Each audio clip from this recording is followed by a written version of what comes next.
Boa tarde a todos.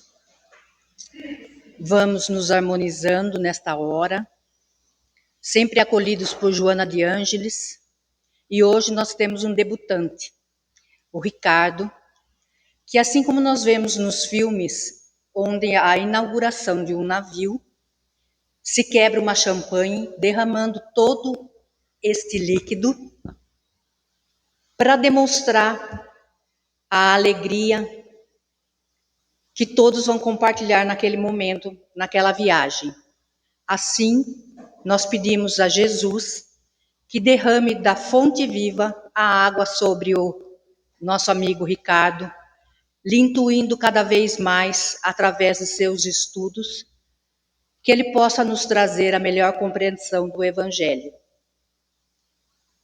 E diante disso, todos uníssonos vamos vibrando para que ele faça uma bela preleção. Graças a Deus e graças a Jesus.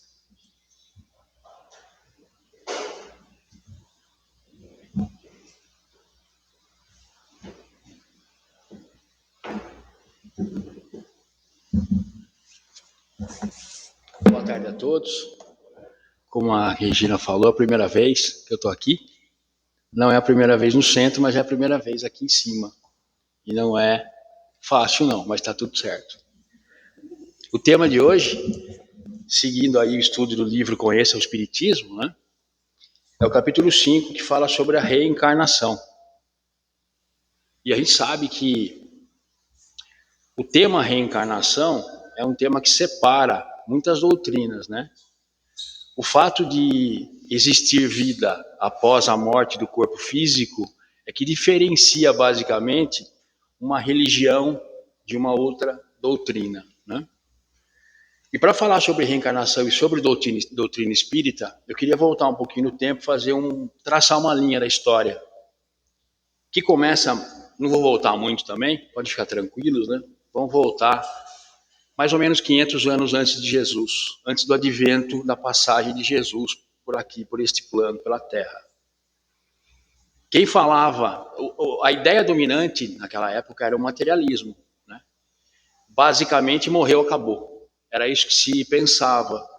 Tanto que os egípcios, eles tinham todo um contato, existia uma ideia da espiritualidade, mas eles mumificavam os seus mortos. Por quê? Porque acreditavam que eles iriam continuar com aquele corpo físico, daquele jeito, lá no outro plano. Mas não era uma ideia de vida eterna, né? Era o início, era o rascunho, as primeiras ideias, né? Depois veio Platão. Platão, 500 anos antes de Cristo, ele já falava sobre o mundo das ideias. Já era um caminho, já era um começo, dizendo assim, ó, não importa muito o que você faz aqui na Terra. O que importa é no plano das ideias. Tudo começa no plano das ideias e se reflete aqui. Já é um avanço, já é um mundo espiritual despontando, né? E depois, 500 anos depois do advento de Platão, aí sim veio Jesus. E Jesus colocou outros parâmetros, colocou uma outra visão. Qual é a visão de Jesus? Amar a Deus sobre todas as coisas e amar ao próximo como a ti mesmo. E aí começou realmente a se dar mais importância ao plano espiritual, aquele mundo das ideias que Platão se referia, como sendo o mundo verdadeiro. O mundo real é o mundo espiritual. Esta passagem aqui é o quê? É uma oportunidade de você se transformar, de você se tornar uma pessoa melhor. Passado um tempo, como que essas ideias foram colocadas no papel? Com o advento do Espiritismo. E quem que começou isso? Allan Kardec. E ele começou em 1857 com o Livro dos Espíritos. Passado um tempo, o Dr. Inácio Ferreira escreveu várias obras, né? pela mediunidade de vários espíritos. Mas ele falou uma coisa que eu guardo até hoje. O Evangelho, segundo o Espiritismo, é uma obra de formação do ser humano. O que está colocado ali são as ideias que formam o indivíduo.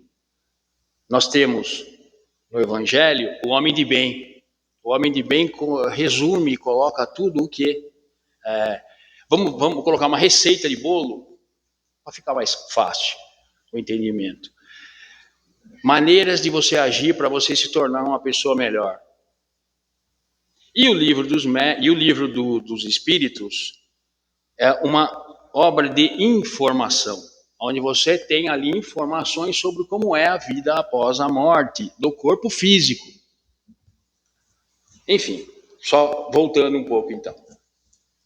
A ideia que nós tínhamos então, a ciência, ela já nos auxiliava, mas ela auxiliava no sentido do corpo físico, dizendo o seguinte: o corpo humano é formado por prótons, nêutrons e elétrons.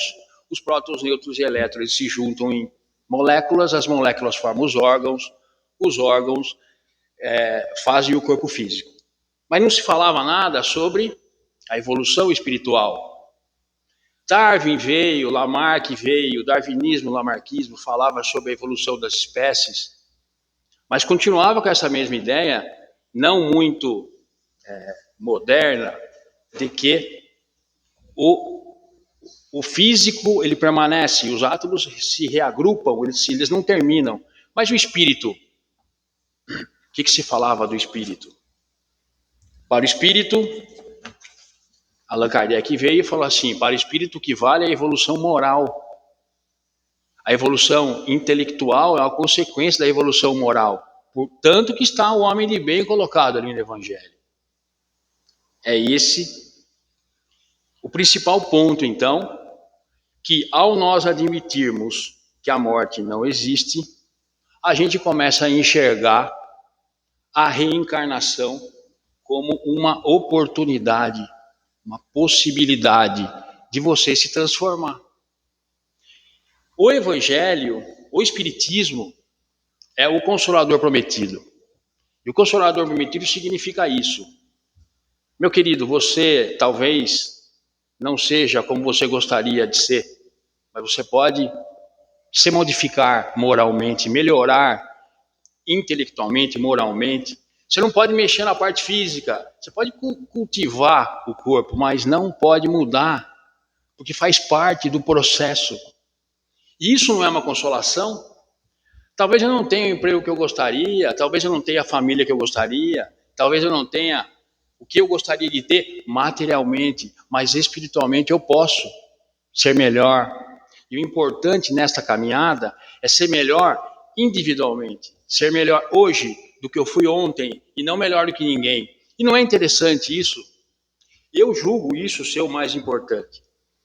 Quando vem o Espiritismo e nos fala, existem alguns dogmas, os dogmas servem para isso, para dizer o seguinte: Deus é justo e é bom. Se Deus, pressupondo então que Deus é justo e é bom, se você acredita nisso, você acha que Deus iria cometer uma injustiça com você? A princípio não, não é verdade? Então, tudo o que acontece, as vicissitudes que a vida nos apresenta, os problemas pelos quais nós passamos, estão colocados aqui para que a gente evolua, para que a gente cresça espiritualmente, moralmente e não materialmente. Porque a evolução material é consequência, meu Deus. E se não for, nessa vai ser na próxima. Então isso é o Consolador prometido. É esta consolação que eu estou me referindo aqui. Por esse aspecto, então, imaginando que a morte não existe, que nós somos seres espirituais, passando por uma experiência carnal na Terra, porque pode ser que daqui a um tempo a gente possa reencarnar em outro plano, em outro planeta. A vida é a mesma, o ser não é o mesmo. A gente já sabe que a gente é composto pelo perispírito.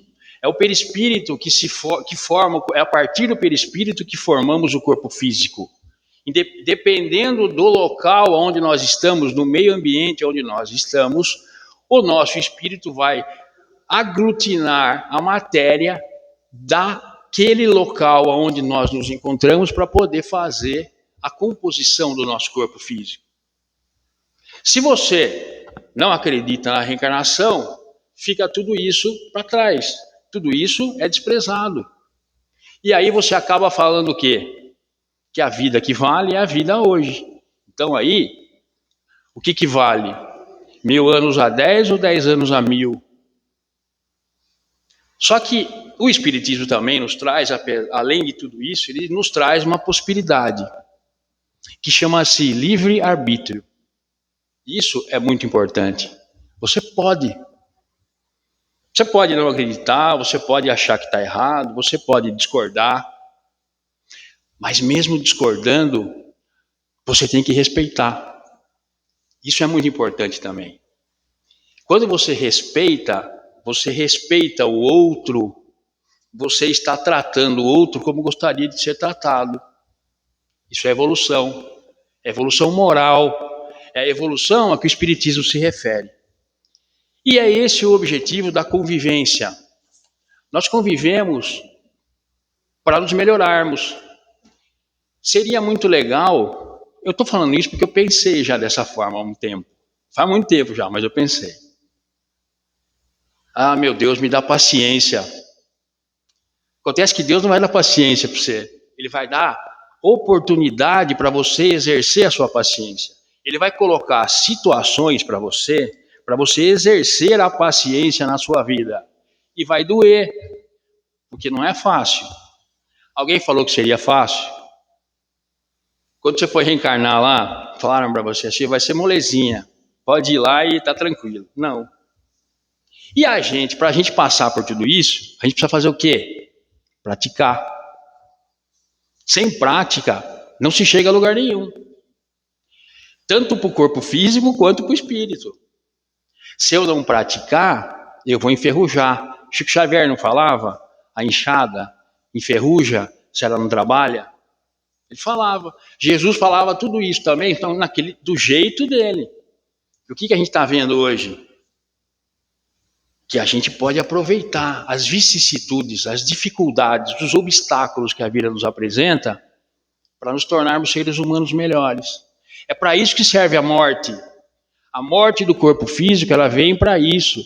É uma oportunidade. Agora depende de você, se você encara isso como uma oportunidade ou como um problema. Você concorda que aquele cara... É chato falar dessa forma, mas você imagina aquele cara que é rico, milionário, que tem um monte de segurança, que ele não consegue conviver com ninguém, ele fica lá na dele e tal. Quantas vezes a gente já escutou falar de pessoas assim, profundamente depressivas, muito infelizes, que não conseguem nem sair aqui para a rua, tomar um café ali na esquina? Esse é o poder da convivência. É a convivência que faz com que a gente consiga evoluir. E é a convivência que faz com que a gente mude o sentimento. Sentimento que passa da indiferença para uma atitude voltada para o bem. Então a morte serve para isso também. A morte serve para a gente entender que como a vida não existe, a morte não existe, a vida é eterna, eu posso não satisfazer as minhas necessidades agora, porque talvez seja mais importante, mais interessante agora eu abrir mão de alguma coisa para poder ajudar o próximo, para poder me melhorar como ser humano, para eu voltar talvez numa próxima melhor. Se a gente parar para pensar, às vezes na correria do dia a dia fica um pouco mais complicado, porque não estou falando que é fácil, não estou dizendo que é molezinha, mas estou dizendo para a gente pensar o seguinte: o Evangelho, o Espiritismo, é o Consolador prometido. Então a gente pode buscar nele possibilidades alternativas para a gente encarar as coisas de uma outra maneira. É uma outra visão sobre a vida. Eu estou falando de morte aqui, mas não dá para falar de morte sem falar de vida. Então a morte serve para a gente dar valor, valorizar a vida e fazer com que a vida seja melhor. Melhor não no sentido de melhor que o outro, mas no sentido de melhor que eu mesmo. Isso é evolução. Isso é transformação. Eu não preciso, eu escutei muita gente falar, próximo a mim. Eu vou fazer o seguinte, na próxima vida, então a pessoa acredita ela inteira, fala, na próxima vida eu volto melhor. Mas quem falou que você vai optar alguma coisa? Quem falou que você vai escolher, que você pode escolher? E se você puder escolher, você vai escolher o quê? Se você não compreende o que você está falando, né? Então, uma coisa que fique bem clara. Nossa, parece que não passa a hora, né? Parece que eu estou falando faz 1 hora, cara. Já até acabou meu papelzinho aqui. E a gente passando da indiferença, buscando para uma atitude. Então, vamos retomar aí. Essa a satisfação duradoura, essa a satisfação que interessa, essa é a evolução que deve ser buscada. Porque o resto é consequência. O resto é de menor importância. Não que não seja importante, eu não estou aqui contrariando dogmas, nada disso. Eu estou só aqui despertando o interesse e tocando no assunto que pode facilitar a nossa vida, o nosso dia a dia. Ao você despertar para isso, para essas ideias, você começa a entender da importância de um eu posso conviver melhor. Viver melhor é uma situação, conviver melhor é outra situação. A convivência ela implica na tolerância e não na indiferença. E isso às vezes, volto a falar, eu não estou dizendo que é fácil, eu estou dizendo que a gente pode fazer. Que para isso é preciso nós nos policiarmos, a gente entender, estudar, conversar, dialogar, escutar palestra, e cada um tem a forma de fazer que quer. Então a morte do corpo físico serve para isso também. Serve para a gente despertar e para entender que o importante é ser melhor hoje do que eu fui ontem e não melhor do que ninguém. Se eu conseguir entender isso, facilita para o resto das coisas. Vendo a morte, então, como uma oportunidade, a gente entende agora por que Jesus falou assim, né? Está lá em João. Eu vim para que tenhais vida e vida em abundância. Não abundância material. Não aquela abundância que causa o desequilíbrio. Não se trata de riqueza material. Se trata de uma plenitude interior. Se trata de um desenvolvimento espiritual. Mesmo que haja sofrimento. Joana de Ângeles falou assim, certa vez, através de Divaldo, que a dor é obrigatória, mas o sofrimento é opcional. E o que significa isso? A dor são as vicissitudes da vida. São os obstáculos que a vida nos coloca e nos apresenta para que a gente melhore. Para que a gente tenha força e crie força para passar pelo obstáculo. Mas sofrer por causa disso é você que determina, é você que escolhe, é você que sabe. Então, a dor é obrigatória, mas o sofrimento é opcional. E a gente pode optar, porque está colocado aqui no Evangelho, em todas as obras, pelo livre-arbítrio. Porque Deus é bom e justo. E nunca Ele vai nos castigar. Isso não existe. Foi preciso que tivesse essa ideia lá no tempo de Moisés, era necessário. Porque da forma como viviam, como é que ia fazer? Se não fosse olho por olho, dente por dente, como é que ia fazer? Mas a gente está em evolução. Continuamos em evolução. E a evolução pressupõe que a gente se torne melhor.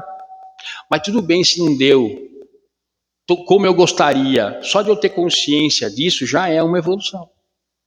Então é preciso calma, é preciso equilíbrio, é preciso raciocínio e é preciso amor. Amar a Deus sobre todas as coisas e amar ao próximo como a ti mesmo. E Chico Xavier, um dia ele falou assim também.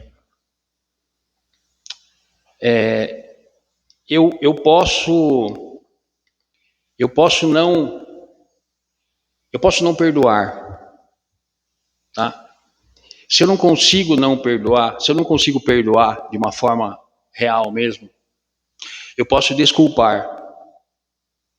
Mas às vezes tem situações em que eu não consigo nem desculpar. Então o que eu faço? Pelo menos eu não faço da mesma forma como eu fui vítima. Isso é uma evolução também. Então o certo é você amar. Eu não consigo amar, então você perdoa. Eu não consigo perdoar, então você desculpa. Eu não consigo desculpar, então pelo menos não revide. Não é uma evolução, é uma forma de encarar a vida. E é isso que o Espiritismo traz para nós.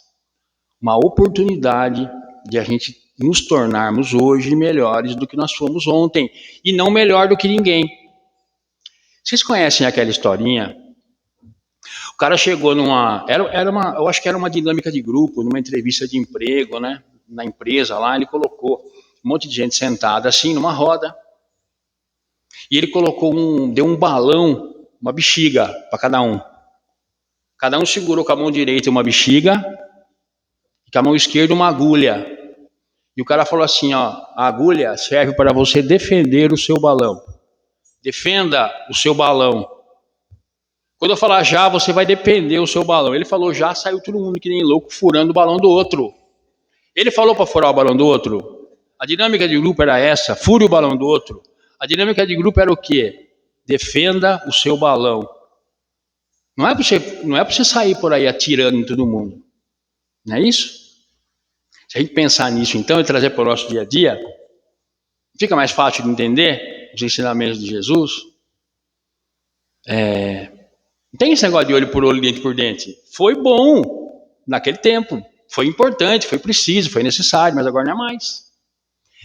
Só que também, a gente também não é Jesus, né? Então, a gente não dá para dar outra face. Se o cara pedir a capa, você dá a túnica e assim por diante. Não dá. Ainda não dá. Mas existe uma possibilidade. Qual é a possibilidade? De eu ser hoje melhor que eu fui ontem e não melhor que ninguém. É difícil? Não estou falando que é fácil. Mas é possível. Precisa de esforço? Claro. Para alguns, sabe o que às vezes incomoda? É que para alguns, esse esforço é mínimo, talvez nenhum. Para outros é muito grande. E a gente olhando isso, a gente fala, poxa vida, por que para o outro é tão fácil ser bom? Porque ele está no momento espiritual, de evolução dele. O que você tem a ver com isso? Né? Use então como exemplo. Tente se melhorar. Tente chegar lá próximo. Não é mais fácil? Do que se ficar falando, nossa, como ele é, não sei o quê. Eu estou falando assim, numa linguagem bem... para ficar fácil de entender, entendeu? Por quê? Porque eu também passo por isso. Você acha que não? Só que daí, eu recorro ao Espiritismo. E aí o Chico Xavier falou também outra vez, né? Raiva é que nem um carvão. Você atira no outro com a intenção de queimá-lo, mas é você que se suja. Primeiro, você pode até sujar o outro, mas você também fica sujo. E aí, vale a pena? O que o Espiritismo nos traz é isso, uma possibilidade de entendermos tudo isso que nós estamos conversando aqui. Eu usei o tema morte, desencarnação, acho que era esse, reencarnação, né? Para poder chegar... reencarnação. Para poder chegar em tudo isso que eu acabei de falar para vocês. Tá? E não se trata... Eu já escutei muita gente falar assim, ó, eu não sei se vocês gostaram do que vocês escutaram, tal, mas não se trata de gostar, entendeu? Se trata de falar o que tem que ser falado, tem que ser dito, tá? O que está colocado aqui no livro é um lembrete para nós dizermos isso, e pensarmos sobre isso, tá bom? Então que assim seja, graças a Deus e graças a Jesus.